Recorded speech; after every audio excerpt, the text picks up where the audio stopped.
связи с празднованием 90-летия развития физкультурного движения в Якутии мы сегодня организовали пресс-конференцию, пригласили ветеранов, руководителей.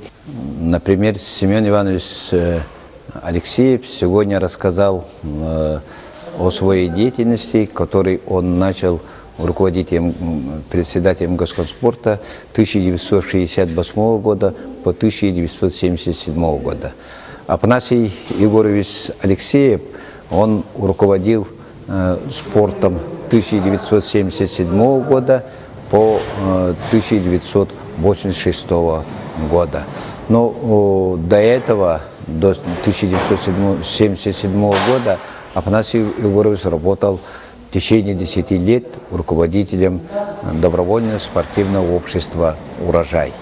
Но Семен Семенович Жирков, у нас ветеран войны, он руководил более 17 лет добровольного спортивного общества «Спартак».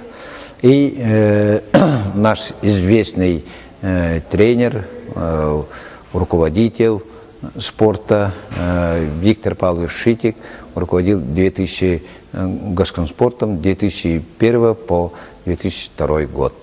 Но, конечно, именно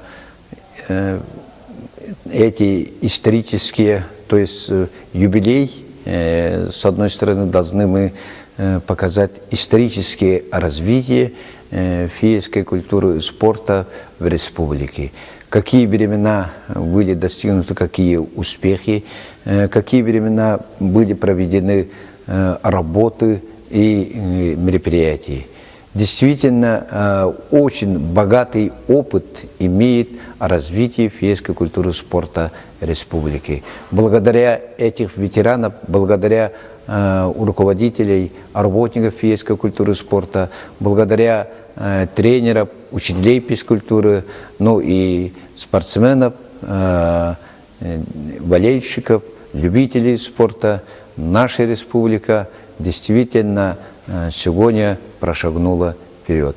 И эти исторические данные мы выпускаем книгу, альбом, начиная от 1923 по 1900 до сегодняшнего дня будут отражены все исторические факты и фотографии, конечно, и разные спортивные мероприятия и достижения в спорте высших достижений.